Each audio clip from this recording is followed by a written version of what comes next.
Hello, welcome to this week's video.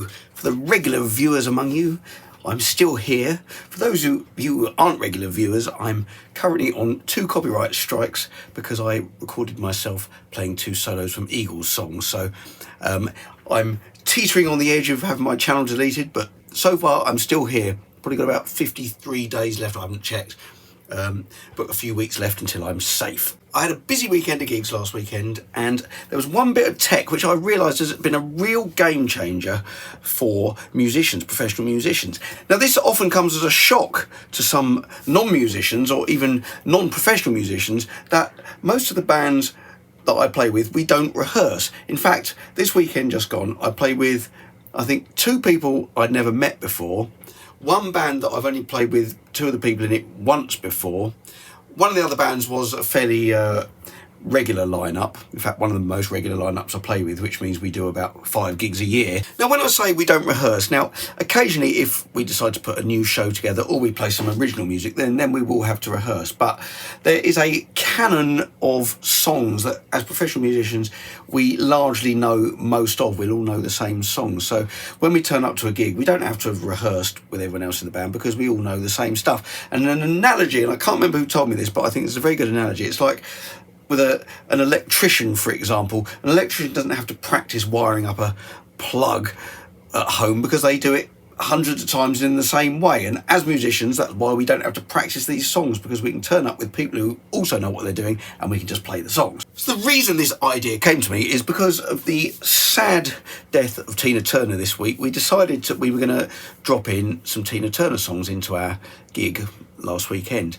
And of that canon of songs I previously mentioned, everyone in the band would already know Simply the Best, Proud Mary, maybe Nutbush. They're the kind of 3 probably most common ones. There might be another I'm not thinking of. But we decided we wanted to play What's Love Got to Do With It, which isn't a particularly commonly played one, and one that I've never personally played before. Now, in the past, what I would have had to done is listen to the song and write myself out a chord chart. But I no longer have to do that because of this bit of tech that I'm going to tell you about. Now, this bit of tech, there's several levels to why this is great, this new bit of tech. And what I've done, I've managed to, this is another bit of tech, I've managed to screen record my iPad. There's 2 apps here. There's iReal Pro and there's Fourscore. iReal Pro is the bit I'll talk about more when I show you the screen record.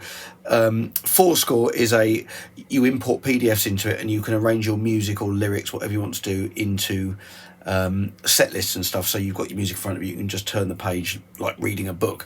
So it's like an electronic music pad.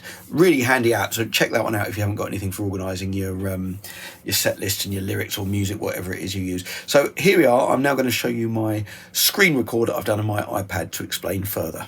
The 2 apps we're interested in are iReal Pro and Fourscore. So if we open up iReal Pro first, it's basically a selection of chord charts. The original Real books would have the melody line with the chords, but this is user inputted information. It's just the chord charts, and it's a useful app. You can sort of change the key, so you can see down there, and you can sort of change the tempo. And you've got a play along thing as well, which you can hear here, which is handy for practicing. There's different styles and stuff you can use.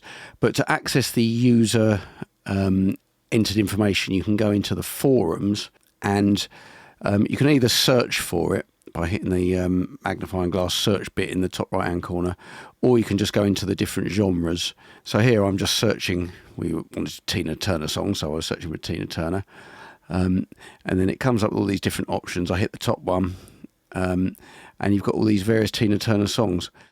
So I can click on any of these links and it takes me into all the different charts. So I've clicked on this one that's got a list of songs, and this is an example of some of the charts.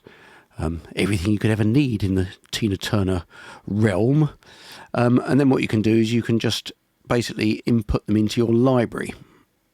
Once you've done that, you can then search for the song and it should appear. So I'm looking for What's Love Got to Do With It, because that was the song that we decided to do.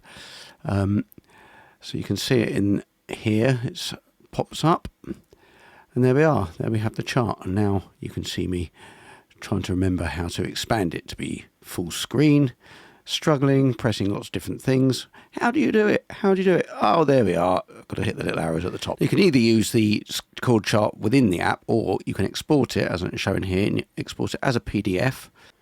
Then I scroll along and find Fourscore, which is the app where I keep all my lyrics and my set lists, and it basically imports that. Once you've imported this hard copy, you can't make any more edits like change the key, but what you then do is add it into your set list, which you've got in Fourscore. So I add it in, and there it's ready to go.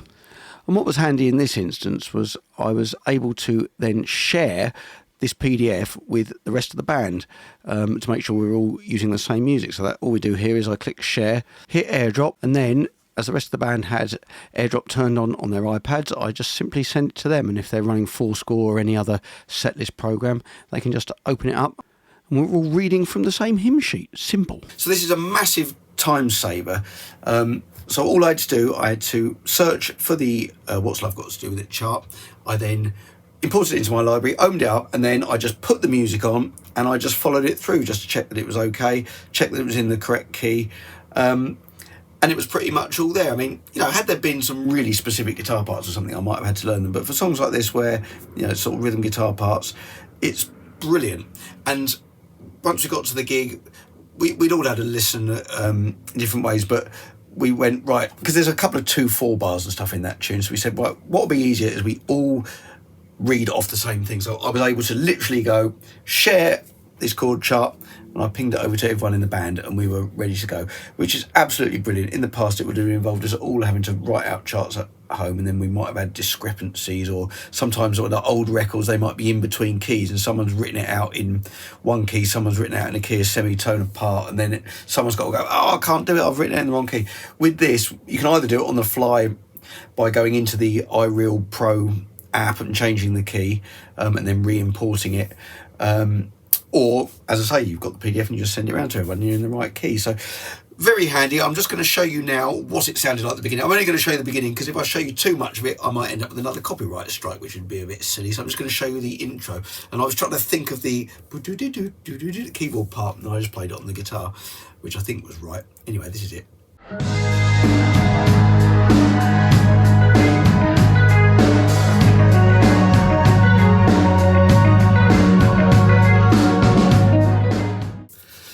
And we got through the song even with the funny 2/4 bars and these strange key changes, so without rehearsing it.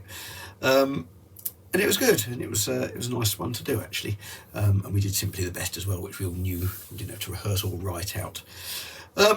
So there we are. That was the bit of tech that I wanted to show you. And now I'm going to show you something else I was doing this week. I downloaded, I'm listening on Audible on the audiobook of the newest Van Halen book that's out, called Eruption. It's a series of interviews and stuff with Eddie. It was brought out after he died, and it's fantastic. And what, as always happens when I get one of these books and start listening to it, I get completely obsessed with the artist I'm reading about. And so I was listening all the way to the gig. I was listening to a chapter of the book, and then I'd go into the album that they were talking about and have a listen.